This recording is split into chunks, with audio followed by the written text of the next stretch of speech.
Hello, good evening, and welcome to our Thursday night episode of Brett's Old Time Radio Show. Thank you for joining me once again for our regular late night visit to those dusty studio archives of old time radio shows right here at my home in the southwest. I had a bit of a tongue moment, and I do apologise. I've got an ulcer right on the end of my tongue. I mentioned it yesterday, and it's still really sore, but anyway, look, we'll soldier on. Right here at my home in the southwest of the United Kingdom. I'm Brett, I'm your host for our Nighttime Podcast. Welcome to another episode. Don't forget, we've got all our social media, Facebook, Instagram, YouTube, and TikTok. Please do check them out. And most importantly, we've got a bunch of books for sale on Amazon. My latest book is called Patriot, and it's kind of a political thriller, and I'd love it if you checked it out. And if you could give me some feedback on it, it would be even better. Also, we've got a bunch of stuff. It's all under my name, Brett Orchard. So if you get a minute to check out Amazon, it would be much appreciated. Now then, with it being a Thursday, we've got an episode of Secrets of Scotland Yard. This one is called Neville Heath.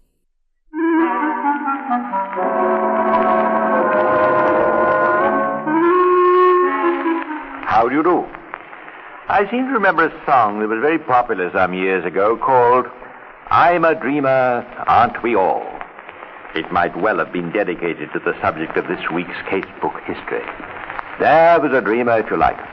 Unfortunately, he couldn't distinguish between dreams and facts. He was a man who felt he deserved money, fame, and power, deserved them without the tiresome necessity of having to work and plan and save. As a child, he dreamed that as a man he would be rich and talked about. As a man, he dreamed that he was rich, and he certainly got himself talked about. For this, he was prepared to do anything. Or anybody. A pretty loathsome character, you'd say. Well, see what you think. The place where we'll find him is a club. At least it's called a club. One of the hundreds, possibly thousands of its kind all over London. Where you go down a few steps and up a few steps into a room with a bar. You pay £1 a year for membership, and they don't have any waiting list. And you don't have to be sponsored. In fact, all you need is a lot of money. There's always a radio, and it's nearly always playing. Evening, Harry. Evening, Major Armstrong, as usual. Right, and keep your thumb out of the glass, you red-nosed robber. Now. Hello there. Oh, hello, old boy. Bit of luck, this. I was hoping to run into you. You were you?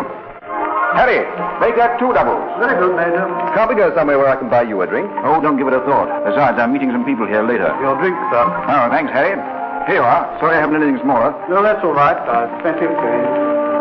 Oh. You seem to be doing all right for yourself these days. I always did, old boy. Now, here's how. Cheers. You look like a man with a conversation on your mind. You catch on quick. Then we better grab a table. This place will start filling up in a minute or two. Harry, a couple more large ones at the table in the corner. Right along, Major. Look, now that old goat Harry can't hear us, what do you call yourself these days? As it happens, I'm using the church name at the moment. All open and above board. Roy Carter. You funny, old-fashioned old thing. I know. Quaint, isn't it? And you? Jimmy Armstrong. Jimmy Armstrong. From South Africa. Got it. Good. Now, tell me, what's on your mind? That was a charming meeting between 2 old school friends, wasn't it? Yes, they did meet in a school, of a sort. But as I'm sure you've guessed, not the kind of an alma mater you refer to with real pride. No. Roy and Jimmy, as he calls himself, were both inmates of Boston. Perhaps you've heard of it. At any rate, it's an institution for juvenile criminals. But of course, it doesn't always work. Now and again, you get a bad hat who won't reform. Sometimes you get 2. And you know what they say about birds of a feather. Oh, when I heard you were prosperous and doing the town in a large way, I said to myself, Roy, my lad, if that's so, you can bet your boots your old friend, Jimmy. Thank you. You can bet your boots he isn't treading the straight and narrow or any nonsense like that. Shows how wrong one can be, doesn't it? It all depends what you mean. Well, I hardly expected to find you a bronzed warrior all covered in medals and glory. You're disappointed? From my own point of view, yes. You see, I'm suffering from a chronic shortage of cash. Oh, horrible situation for anyone to be in these days. You have my sympathy. Thank you. I don't suppose even a major's pay goes very far with the competition being what it is. A major's pay wouldn't last me a week. A couple of nights, more likely. Ye gods. You mean you're working the old racket and you're in the army, too? How do you get the time? The dear old army is not aware of the fact I'm honoring it by wearing its uniform. You're playing it a bit steep, aren't you? I always have, haven't I? That's so. But heaven help you if they shop you. You won't get out until you're old and grey, if then. Which is just one of several reasons why I'll make sure they don't get me. What a lad. How do you get away with it? I'll tell you in my memoir. Good old Nev. Oh, sorry, I mean Jimmy. Now, look here. Give me your address. I'll get in touch with you. We've got a job on a day after tomorrow. A swagger West End house with a tidy collection of jewels in it. I know, because I went to dinner there last night. Will I fit in? My dear chap, you fit in beautifully. The jewels are locked up, but there's nothing you can't handle. In fact, it couldn't be better. You're on the road to riches. Come on, let's have another drink. Thanks. I'll have to be shoving off now. Why? What's the rush? Well, you said you've got a date coming here. Oh, that's all right. Matter of fact, the dear thing doesn't know she's got a date with me yet. She thinks she's going off with another fellow who's supposed to meet us here later. But she's coming with me. Sounds complicated. It won't be. You'll see. You know, it must be nice What nice? to be like you. I've heard a lot of rot about men who have power over women, but you're the only chap I've ever met who's really got it. Any woman, I mean. Remember that afternoon when we were in Brighton? Oh, spare my blushes and have another drink. Now we have it. The one thing genuine about this phony, his power over women. The girls, bless them, seem to have a way of falling for the worthless adventurer type. The girl he's been waiting for is coming into the club now. Let me describe her to you. She's not pretty. She's lovely. She's been an artist model, and just recently she started to break into pictures. The studio people have their eye on her, and well they might. Figure? Superb, of course. Clothes? Extravagantly simple and in perfect taste. Taste? We haven't got time to go into raptures. But you will gather that she's a very tasty dish. She's seen her friend, and she's going towards his table. Hello, Jimmy. Where's Rex? Oh, he rang up to say he might be a bit late. You'd better have a good excuse. Marjorie, my love, let me introduce an old friend of mine, Roy Carter. Mrs. Marjorie Gardner, Roy Carter. Hello. How do you do? Yes, a bit breathtaking, isn't she? Isn't he sweet? Now, just for that, you can have a drink. What'll it be? Something tall and cold and full of gin. Oh, have a care, hussy. That description fits the woman I love. Oh, Jimmy, you're priceless. I love you. What, already? Oh, don't be so literal. In movie studio lingo, I love you means... It's a nice day. I see. Then you're in films. Of course she is, old man. You think the movie directors are blind? Oh, stop teasing me, you boots, and someone get me a drink. Princess, to hear is to obey. Harry, I want a love filter and 2 scotches.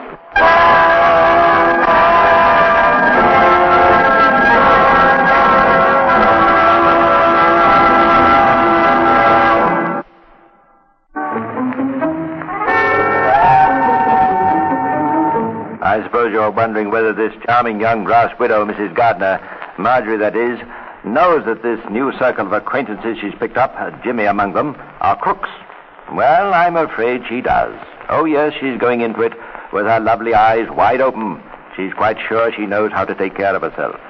But we can't warn Marjorie of this. Besides, she wouldn't take any notice. She's having too good a time, and Jimmy is lazily, confidently exercising that dangerous charm of his. I say, Marjorie, you really want to spend the evening with Rex? Obviously, Jimmy dearest. Well, why should I be here? I just thought I'd ask, because, as a matter of fact, I had other plans. Oh? I'm flattered. It's my fault Rex is late. I asked him to do something for me on his way down here. Oh, I see. I don't think you do. I wanted a chance to skip off with you myself before he arrived. I should be very angry. Are you? No. Now I suppose your friend Mr. Carter's shocked. Oh, don't mind me. I'm shock-proof. Carry on. This is interesting. Well, Rex has kept me waiting. You wouldn't do that, would you, Jimmy? I never try and predict what I'd do. Why should I? The point is, how about it? How about what? Oh, don't stall, darling. Say the word and I leave a message for Rex to meet us at the Lamplighters Club. And then we just won't turn up. It's a bit rough on Rex, isn't it? But we can have a lot of fun. After all, Rex did keep me waiting. And that's that. Major Jimmy Armstrong, as he calls himself, has made another conquest. What sort of picture have you formed of this man so far? Worthless? A vain imposter? No more than that? But wait. All this happened on a Thursday night, sometime we don't know when, either that night or early the next morning. When we again pick up the trail of this man, he's at a railway station. At this time, he's in Royal Air Force uniform. and he's promoted himself again. He's a group captain, no less. Watch him. He's booking a ticket to Southampton. Yes, he's perfectly calm and hurried. Apparently he hasn't a care in the world. Gives a lavish tip and a smile to the porter carrying his suitcase and swings onto the train. At 2 p.m. on Friday afternoon, the horribly mutilated body of Marjorie Gardner is found in a London hotel room.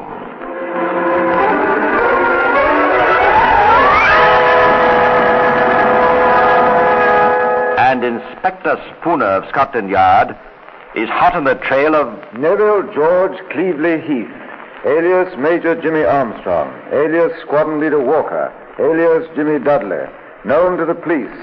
Previous charges for breaking and entering, burglary, fraud and deception, impersonating an officer. And now he's wanted for murder. Neville George Cleveley Heath. That's his real name. Remember it? The case made a stir all over the world when it hit the headlines in June 1946. That's our suave, fascinating crook, Heath, one of the most brutal murderers of modern times. Heath is on the run. He knows the police will be after him. What is he thinking about while the train carries him southward, away from London, and the pitiful remains of the girl with whom he danced so light-heartedly the night before? What's going on in his mind? I can tell you. We know because he talked about it later. Almost casually, apparently without any feeling, he told his thoughts in all their brutal truth. What am I going to do? I'm really in the soup this time. How am I going to cover up? This is murder. They're sure to find the body soon. What am I going to do? Come on. I've always managed to think my way out before, but this is a bad one. But I'm clever enough, I can outthink them. I can get out of this, too, if I can get the right answer. No, Neville Heath, you can't talk your way out of murder. Nothing you've ever done before can match this. Oh, yes, we know all about your back history. How you were sent up Boston for breaking into your friend's home and robbing them. How you were released during the war to serve your country. How you masqueraded as an officer both in South Africa and in England. And how you were dismissed the service. How you preyed on women, made love to them, and borrowed their money. We know about the sadistic streak in your nature. It's always been there. It even showed up in your childhood. But this time, you've gone too far. No, I can get out of this mess, too. So I was drunk? Oh, that won't do. I'll tell them I had a blackout. I didn't know what I was doing. No. I've used that excuse too often before. They might not believe me this time. And they've got to believe me. How can I make it strong enough? How can I persuade them I was off my head at the time? Off my head. Yes, that's my defense. That's it. Out of my mind. Insane. I was insane at the time. I must have been, and I'll prove it to them. I'll do it again. No, you can't do that. It's horrible. Unspeakable. I'll do it. I'll find another girl, and I'll kill her, too. And when they see her body, they'll know only a madman could have done it. They'll know beyond any doubt that the man who killed her is insane.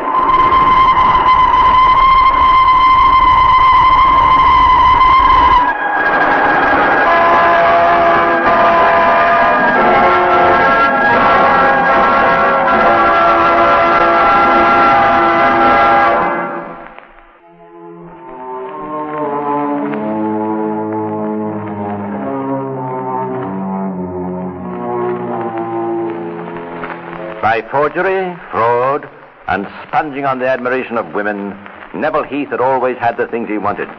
All his life he'd gambled against the law. Now he's facing his biggest gamble of all. His own life is at stake. To save himself from hanging for murder, he must give convincing proof of his insanity. Well, at worst, this will mean only a few years at Broadmoor Criminal Lunatic Asylum.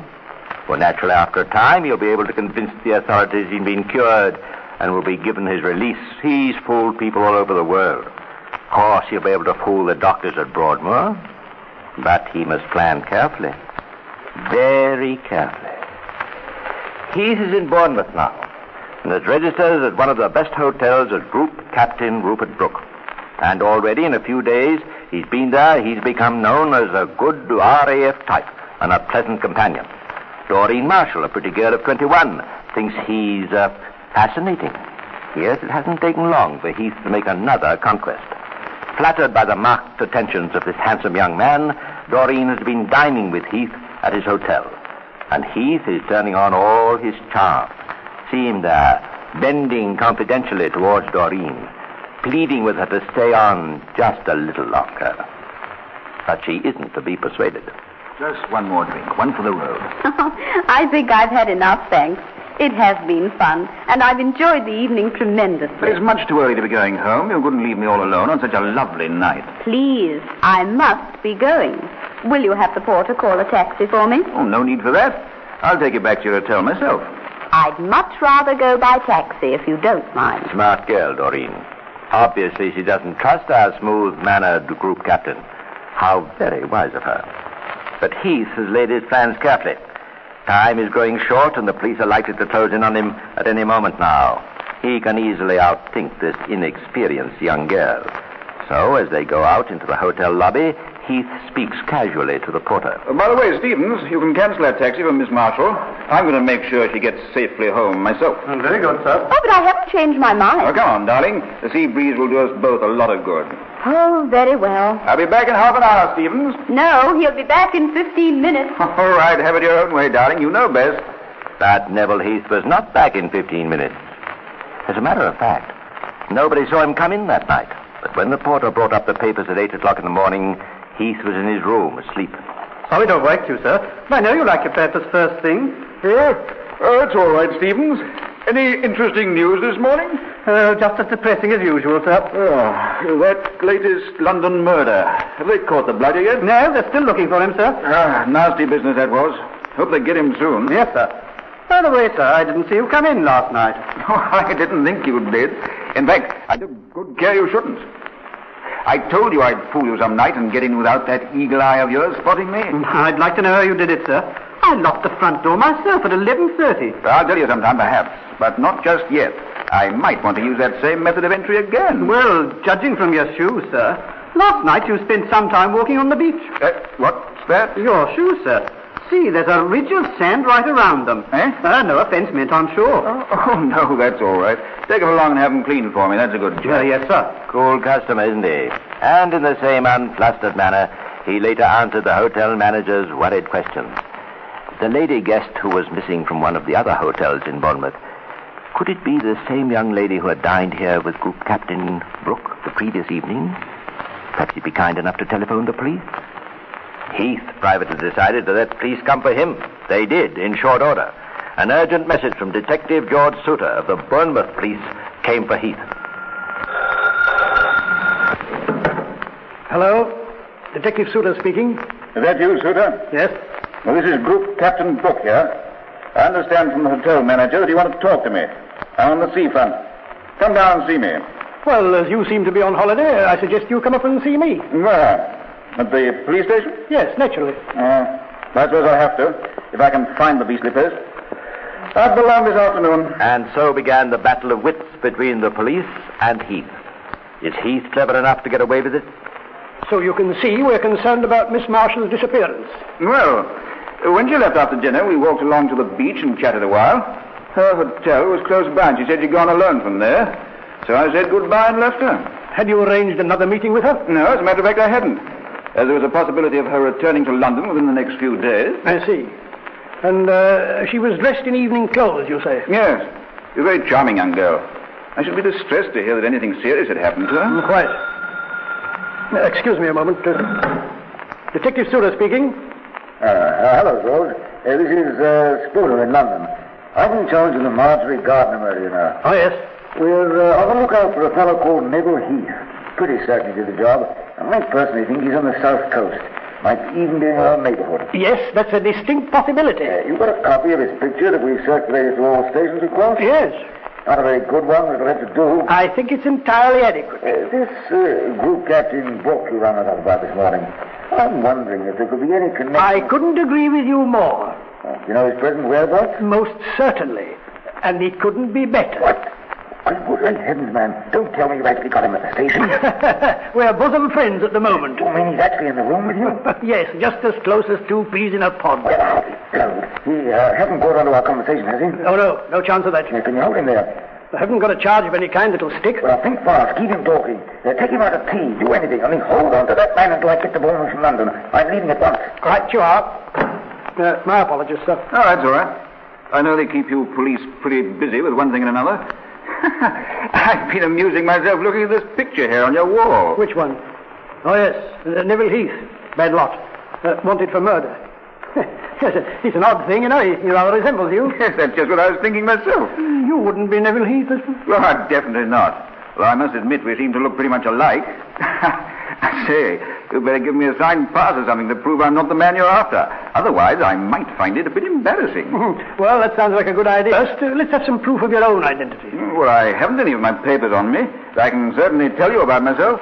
And to begin with, I'm stationed at Bolton Aerodrome in Leicester, and I was flying down and got stranded by bad weather. Now the really difficult part of Detective Souter's task begins. Heath knows he must not appear too anxious to get away. Souter plays on this. Heath, an abnormal egotist, loves nothing better than to talk about himself. Souter plays on this too. For a solid hour, the two of them sit on the garden wall outside the police station, chatting about their war experiences. Then Heath rises to go. Souter stops him. It's tea time. He suggests Heath join him inside for tea. Who says the British habit of tea in the afternoon produces? Another hour goes by. Again Heath makes a move. Again Souter stops him, playing for time. Always playing for those few extra minutes that will bring it nearer to the moment when Inspector Spooner, out from London, will arrive. Heath and the detective. Talking. Tell me, Brooke, what sort of plane were you flying when you were strafing the German staff cars? Boat fighters. They were armed with rockets. Heath, that's a bad slip. You're forgetting that Detective Souter was with the 11th Armored Division and knows a thing or two himself. And he knows the planes you were flying were not fitted with rockets. Listen, he's testing you again. Oh, you were in the cab rank? Yes, that's right. I was for a while. And then I went on to other things. That's torn it. Heath, as a group captain, certainly ought to know that Beaufighters were not used in what was called the cab rank. That is, planes kept standing by ready for calls from armored divisions needing support. Souter knows this, and he's now convinced beyond the last shred of doubt that the man he's dealing with is Neville Heath. The scarf around Heath's neck has just slipped off, and as he picks it up, he sees the detective watching him intently. How do you get those scratches on your neck, Group Captain Brooke? Yeah? Oh, that's nothing, just an irritation. Sunburn, I suppose. They look to me like the marks left by a girl's fingernails. Marks left by a girl struggling to free herself from a man like you. It isn't true. You're Neville Heath. Come on, you might as well admit it. I am not. I'm Rupert Brooke. I've told you so. But Souter piles on the pressure now, calls his bluff, rips his story to pieces, and again identifies him. He sees that Heath has hypnotized himself with his orgy of lying, and Heath cracks. Oh, right, blast you. Yes, I am Neville Heath, and much good may it do you.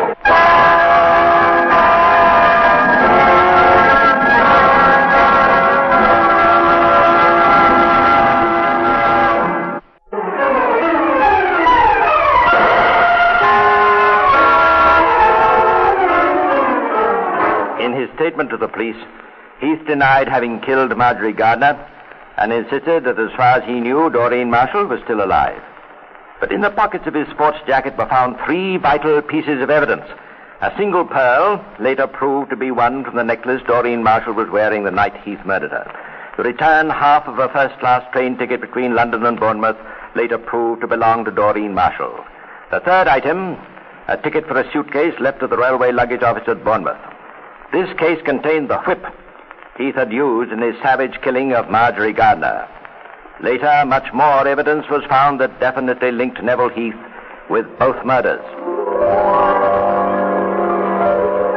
Heath was charged with the murder of Marjorie Gardner and sent to Brixton Prison. It was several days later before the corpse of poor little Doreen Marshall was found hidden away in a lonely gully near the beach at Bournemouth. The police, hardened by experience to ghastly sights, had to turn their heads away from the terrible injuries to the body. Injuries which could only have been inflicted by, no, not a madman, but a devil.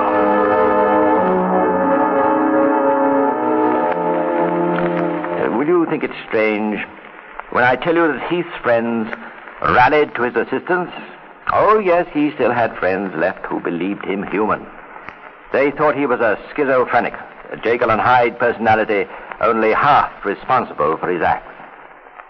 During his trial at the Old Bailey, Heath's legal advisers admitted he had killed both Marjorie Gardner and Doreen Marshall. But gentlemen of the jury, in admitting that, does it not prove this man is not an ordinary sadist, an ordinary dishonest man, but mad as a hatter, absolutely insane, a maniac? Can he have been anything else? Was he? Let me tell you what happened when Heath saw in a newspaper a reconstruction of the way he is supposed to have got back into his hotel room that night after his second revolting murder. This isn't how it happened. I want my lawyers called here, and I'll tell them how I really did get back. That ladder was on the left-hand side of the window, not on the right. I insist on seeing my lawyers immediately. Oh, do you, Neville Heath? What for? Aren't you forgetting you're a schizophrenic? Aren't you forgetting this whole affair was a complete blackout to you? How could you possibly remember which side the ladder was on? Or is it all still a very clear picture in your mind? A jury of his fellow men answered for him, guilty. So Neville George Cleveley Heath paid for his crime, and on the morning of Wednesday, the 16th of October, was hanged at Pentonville Prison.